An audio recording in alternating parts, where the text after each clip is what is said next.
hadn't called him my husband. It's weird that he was calling me his wife when the slap happened, all this stuff. And it's like, oh my gosh, Jada.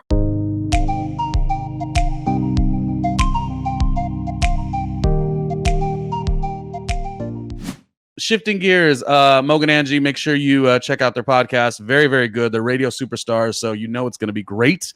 What are we thinking relationship-wise in the pop culture space? Jada's talking to Hoda Kotb.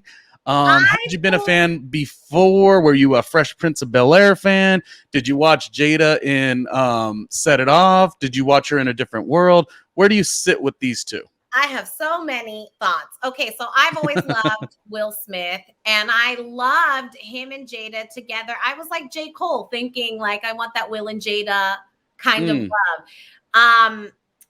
When she started, it all started for me when she was talking about the entanglement with August Alsina, and it was the Red Table Talk, and Will, who became a meme because it was that like face where he had the watery eyes. And, And that's where I was like, oh no, I hate this. And then the more she talked, the more I thought, oh, I don't want Will Smith to be with her.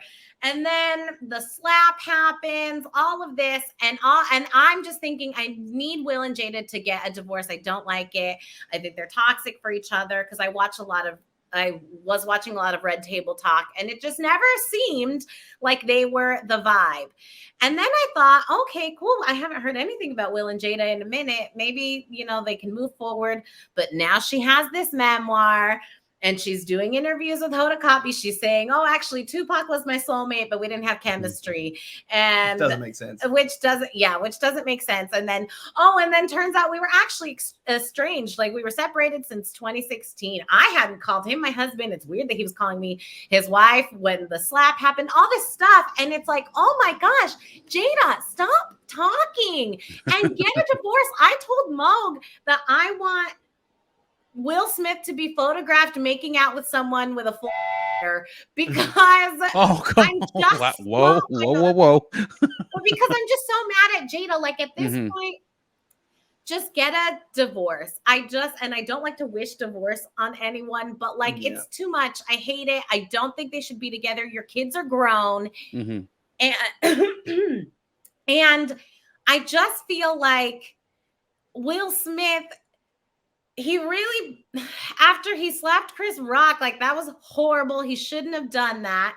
But it seems like he did it for Jada in like a weird, misguided, whatever. And I just want him to wash his hands of all things Jada Pinkett Smith and just like move forward. And I think, honestly, if they split up, that would redeem Will Smith in a lot of people's eyes. I think so too. I have a lot of thoughts on this too, Ronnie, and I'll start with the fact that yesterday. And here I was worried us three wouldn't have anything to talk about. I'll start with yesterday. Will Smith made a post where he was on a boat. At one point, he was sleeping, and then he was just enjoying himself on the water. And he posted all notifications off. And I think the message he's sending there is like, "This is a lot right now. I just want to be away from all of it," and understandably so. Let's go back to the Oscars slap, which I don't condone violence. I don't think that he should have ever physically assaulted Chris Rock. I can understand where the frustration has come from. And when you think of, you find out this bombshell, how they've been split for 7 years. Is that right? Since 2016. Yeah. Already. And obviously there was some agreement where they didn't want the public to know that. And I feel like for Will Smith, who I have, I saw Set It Off in the 90s. I was a kid though. I don't think I have the same connection to Jada Pinkett as I do Will Smith. I've seen all of the Fresh Prince of Bel-Air. I've seen Men in Black and Men in Black 2. I've seen Independence Day and Pursuit of Happiness. And I mean, I can go on. Yeah. He was great in Ali. Yeah, absolutely.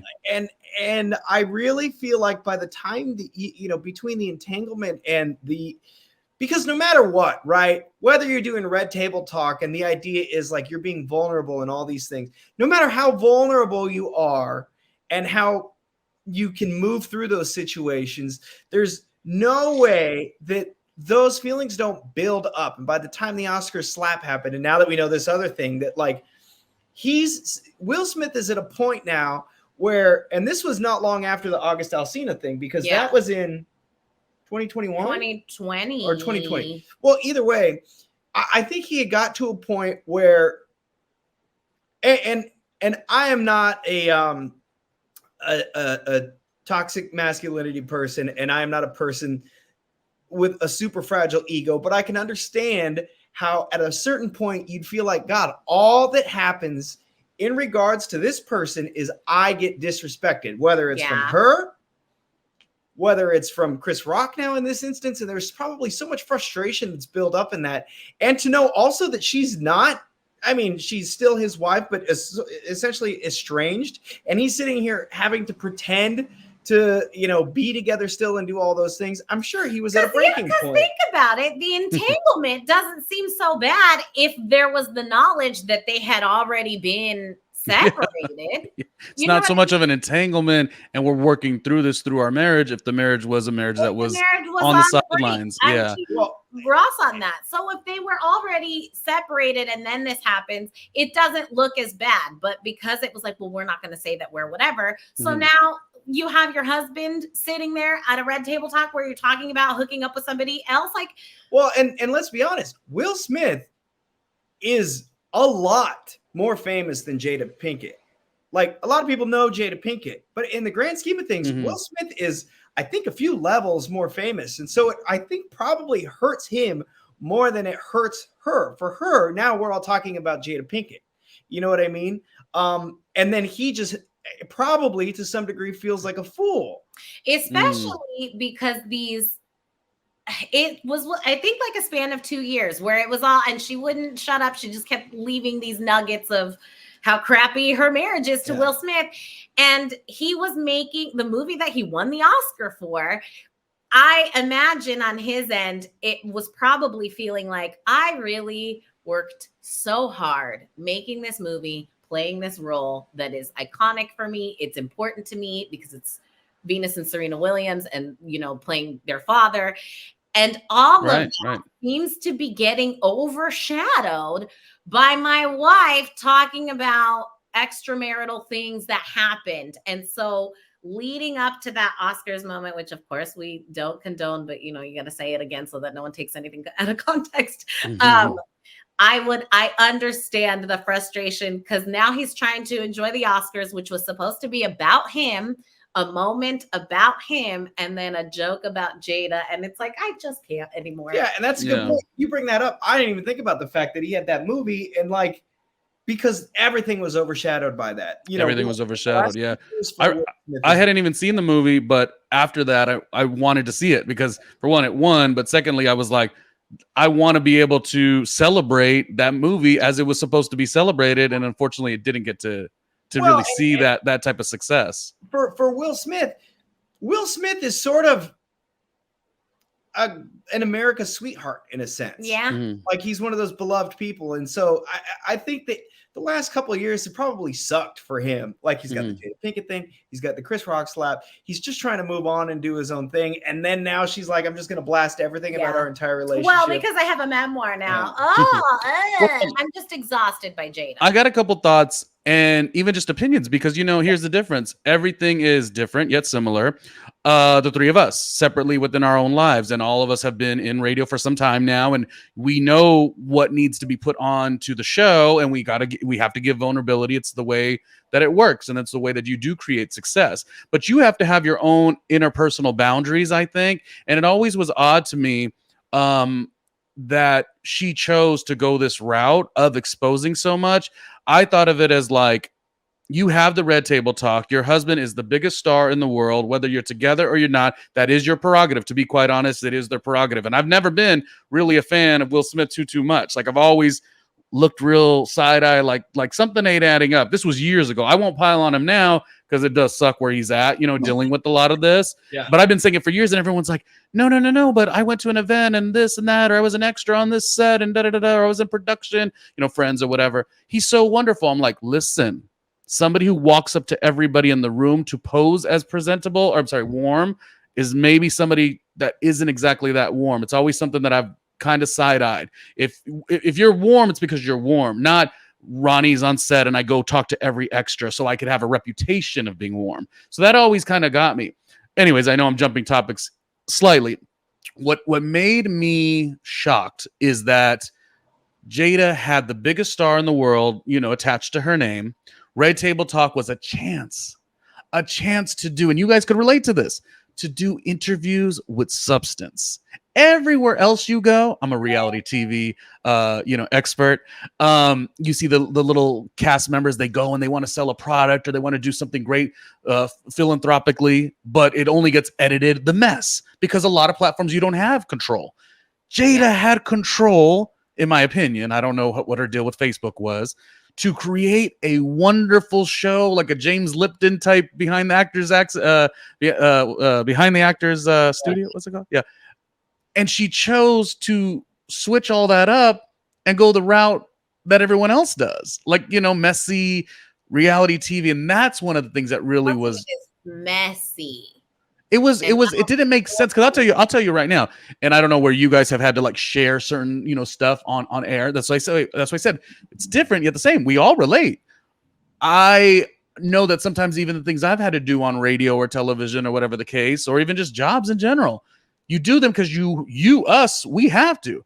But let me be married to the biggest star in the world and Facebook throws me a check. I'll tell you right now, I'm giving an interview series. We are talking about the craft. We are talking about the work. And when I'm also in the luxury where I don't have to worry about paying my bills because, of course, everything is going okay, I would do a Red Table Talk that looked a little bit different. It shocked me. It always shocked me that we were at this stage that you had to, even as big of a star as Jada and Will were or are, that they had to cross over to do what everyone else has to sort of do to make it.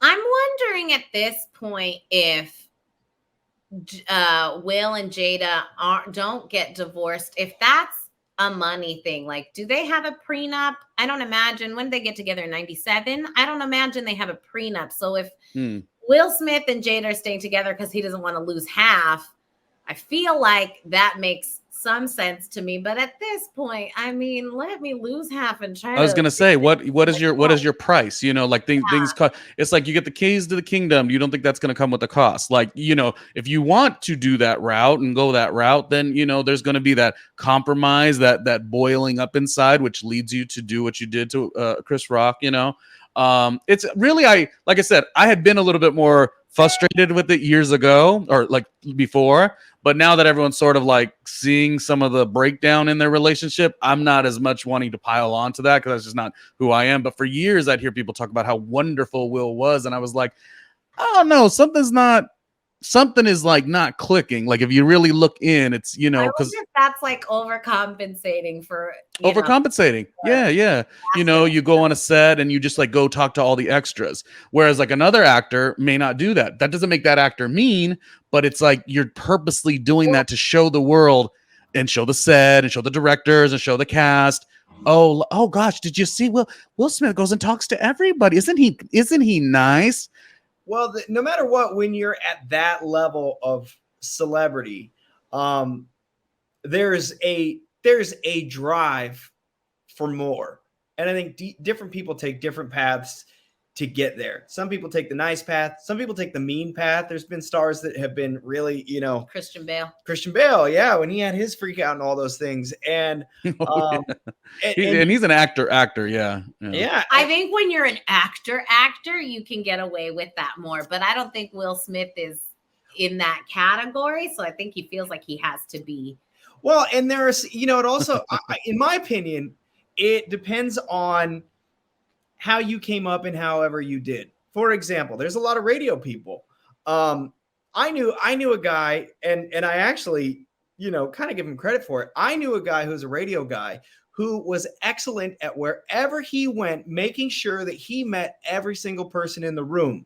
And so we did any sort of radio station event. He did it even to a point where we went to a wedding for a friend once, and he went and met every single person in the room. And I think, you got to ask, what's the motivation behind that? Is it because he really wants to know everybody in the room, or is it because he wants everybody in the room to know him? Whatever the case, a lot of times if you're on that level of success, whether it's actor, musician, politics, you know, if you're in that upper echelon, if you're the president, no matter who the president is, whether they're mean or kind, they got there because there's a certain personality type that wants that, who wants all of that. And so it's just your method of getting it. And so maybe there's some genuine niceness that comes in, and maybe Will Smith is genuinely nice to all these people. Yeah. But I understand your point in wondering what's the motivation.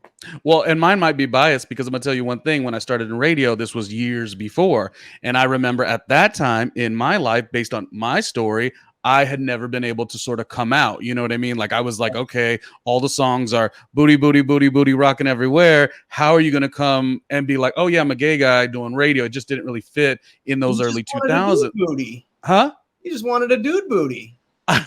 What's wrong with that? There's put that on a t-shirt. You just wanted a dude booty. Did I tell you this guy's talented or what? But what I'm saying is, like, I remember in that era, because I was sort of a little afraid to, you know, to let that information out, I overly was nice to everybody. Like, and I remember people would be like, you're so nice. And I'm like, no, I'm not.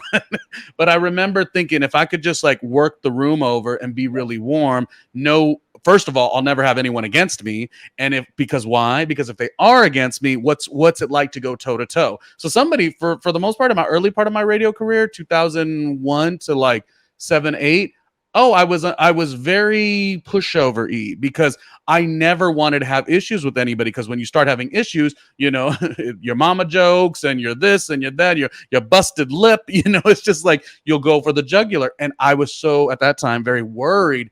Oh, maybe somebody will clock. Oh, you know, and not that being a gay guy is a bad thing. It's actually quite fun. But my point is, like, I relate to that part of it, and that's why I was trying to say, us as broadcasters, we know that kind of dance between putting your authentic self out there, holding certain things back, and you know, you just don't want to ever do anything where you present something and get the flowers for it, and that's not necessarily who you are. Because if you do that, there's going to be the tension, and I had a lot of tension prior to 2008, you know. But now I'm like, look at you, stupid. You know, now I don't care because I have that liberation in terms of, like, you know, I don't mind not being known as the warmest person in the room. I don't care, you know, because I'm very clear with myself, you know. So none of these are exactly the same similar thing of like Will and Jada. And I do have a little sympathy in terms of, you know, your whole life is out there. I just sometimes wish the celebrities at that level, they have a little bit more power and availability to say no to things. And it always makes me kind of like shocked and feel bad for them when they go down the routes that a lot of other people have to go down, because now we are in a salacious world where the news has to be salacious. Even we're in a world where, you know, The View, I used to watch The View and it was just like nice ladies chatting and I still love The View, but it's like everything has been elevated. And so when you have that structure, I'm kind of like, why Jada? Why does this need to come to Red Table Talk? Like, why? Like don't play Will like that. You know, why? Yeah, it's a lot to put your whole family on blast on a regular basis. You know. Sorry, I made it about myself. I always do. This is why people hate my show. No, I think it was analogous. Is that it was like an analogy. It was analogous. Yeah. Oh boy. Okay, wrapping it up. So again, we have Moog, Angie, and randomly Ronnie Jr. Just talking about all things pop culture. Can you guys end the show here? We're just going to talk about iconic pop culture moments as you grew up. Something that was like, ooh, I want to be in this, or this really shaped me in some kind of way. What do you guys got? Okay, so for me,